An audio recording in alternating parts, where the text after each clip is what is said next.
Buenas noches, mi nombre es Cintia Morales Pacheco y este video está siendo grabado el sábado 1 de marzo. En este video vamos a hablar sobre el hecho generador. Para hablar de esto vamos a hablar o diferenciar lo que es un sujeto activo y lo que es un sujeto pasivo. El sujeto activo nos va a responder la pregunta de quién es la persona que administra, gestiona, fiscaliza y va a recaudar el tributo.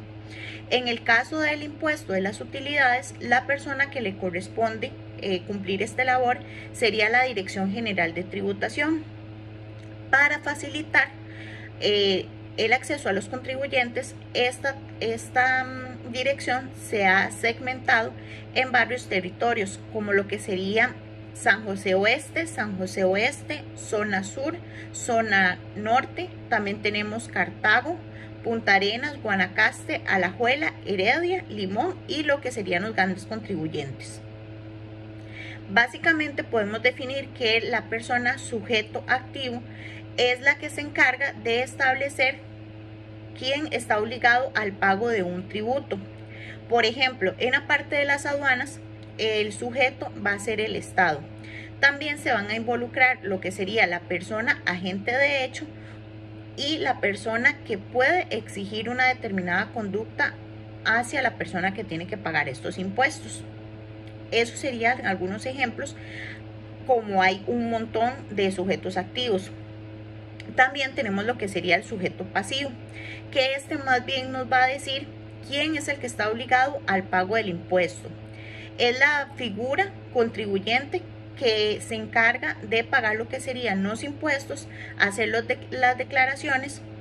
En él van a recaer todas las responsabilidades de estas declaraciones. Como lo habíamos mencionado anteriormente en otros videos, todas las personas contribuyentes tienen que pagar un impuesto y tienen que presentar sus declaraciones.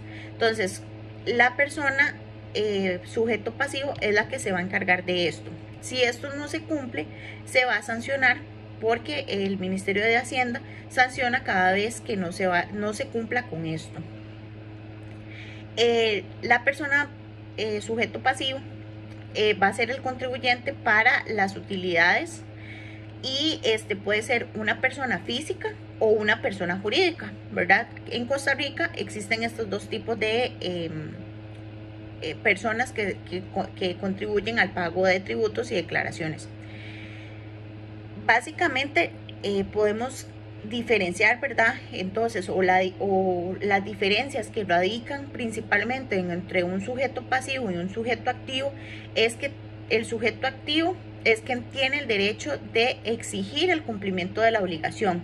El sujeto pasivo es el que cumple esta obligación. Otras diferencias que tal vez no son como tan importantes, pero sin embargo son diferencias que existen entre ellos, es que los sujetos activos solo pueden ser personas jurídicas y del sector público. En cambio, los pasivos, como lo dijimos, pueden ser personas físicas o personas jurídicas. El sujeto activo exige que se cumpla una deuda tributaria gracias a la ley que se establece, ¿verdad? No por un contrato. El sujeto activo siempre va a ser el mismo en una obligación tributaria. Por ejemplo, en el IRPF básicamente es Hacienda, que era lo que les comentaba. Hacienda es el que se encarga de poner las multas si no se hace el pago de los impuestos o no se hacen las declaraciones correspondientes. Cuando nosotros hablamos de lo que es sujeto activo y lo que es sujeto pasivo, van a aparecer varios términos como lo que es el aspecto material. El aspecto material del impuesto a las utilidades serán las rentas que se pagan de dinero o en especies, ocasionales o continuas, así como cualquier otro ingreso o beneficio de una fuente costarricense producto de una actividad lucrativa. Estas rentas pueden ser de capital de trabajo o empresariales.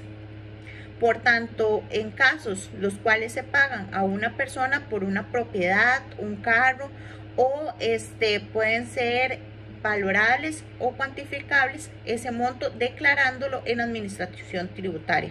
Entonces, básicamente el aspecto material, si lo resumimos, es todo aquello que tengamos de manera monetaria, puede ser en dinero o en especies, y que va a ser ganancia para la persona o para la empresa.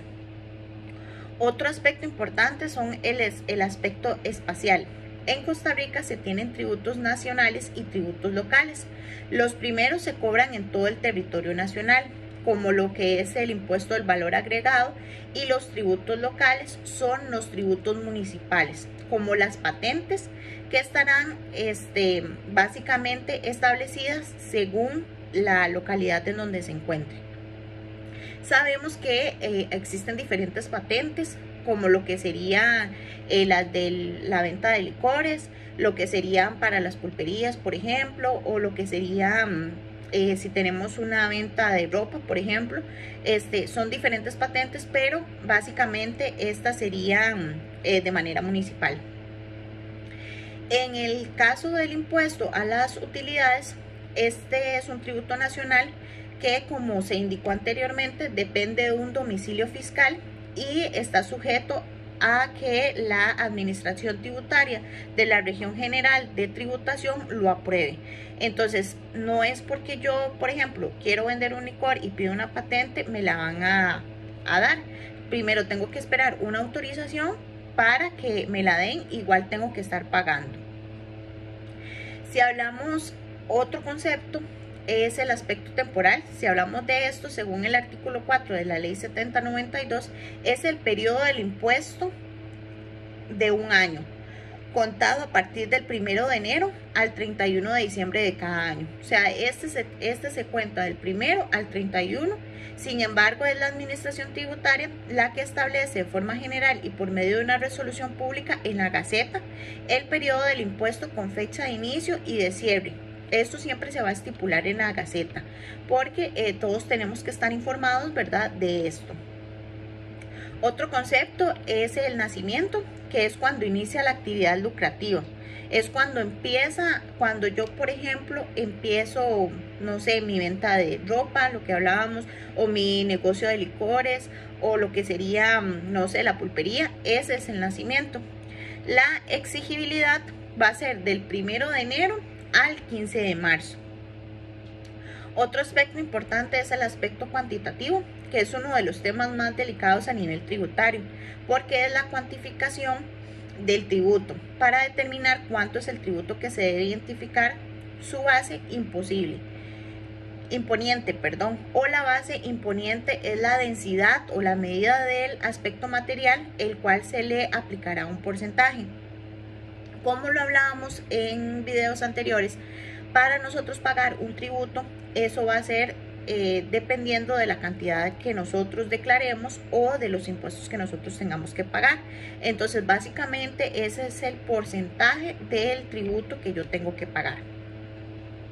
Después tenemos lo que serían los tributos fijos o los tributos variables. Los tributos fijos son los que la ley determina total y absolutamente la cuantía de la cuota, mientras que los tributos variables son aquellos en los que la normativa simplemente ofrece una serie de criterios determinables. ¿Qué quiere decir esto? Que son los elementos de cuantificación necesarios para conocer el importe de la impresión a satisfacer. En los tributos fijos, la ley define el hecho imponente e inmediatamente la cantidad a pagar. En los variables se define el hecho imponiente, donde se inserta la estructura del tributo, una serie de elementos de cuya aplicación resultarán distintas cantidades a ingresar en cada liquidación. Entonces, resumiendo un poco esto, los tributos fijos es algo que se impone, que nos impone el Estado, que nos impone la ley, que no se puede variar, no puede cambiar. En cambio, los tributos variables van a depender del monto que nos citen. Entonces, estos sí pueden, por ejemplo, que en enero se establezca un monto y, por ejemplo, para febrero ya cambie. Por eso se dicen que son variables. Además de esto, tenemos lo que son las normativas de no sujeción. Estas son aquellas que establecen situaciones en las que no se debe pagar un tributo. Esto se da cuando no se cumple con el hecho imponente que se describe en la norma tributaria. Las características de estas normas es que no se genera la obligación de pagar un tributo, no hay un hecho generador y no es una dispensa porque nunca se tuvo la obligación de pagar. Ejemplos de esto, por ejemplo, en Costa Rica, en el artículo 4, inciso C, en la ley 7509, establece que los inmuebles que forman parte de cuencas hidrográficas o que, por ejemplo, han sido declarados como reservas forestales, biológicas, indígenas o parques nacionales no están sujetos a los impuestos sobre los bienes inmobiliarios. Entonces, ¿qué quiere decir? Que estos no tienen que pagar un tributo, o sea, no están obligados a pagar ese tributo. La ley de régimen de excepciones y no sujeciones en Costa Rica, eso es otro término importante de esto. En Costa Rica se dice que esta ley regula las excepciones tributarias, el procedimiento para otorgarlas y el control del uso y destino de estos tributos. Entonces, básicamente haciendo un poco de resumen de lo que nosotros hablábamos, vamos a ver que el hecho generador no solamente va a estar involucrado el sujeto pasivo o el sujeto activo, sino que también hay otras cosas que determinan lo que sería este hecho generador, como lo que hablábamos, ¿verdad?, de lo que era el pago de impuestos. A veces pensamos que todas las personas o todas las leyes tienen un monto a pagar y en ocasiones estos montos no son de uso obligatorio. Las reservas indígenas, pues obviamente, o las reservas biológicas, como ellos lo que se dedican es a conservar esta antigüedad que ha tenido Costa Rica, es por eso que no deben de pagar estos impuestos. Entonces, básicamente, este sería mi video. Espero les haya funcionado, les haya explicado un poco de lo que sería este hecho generador.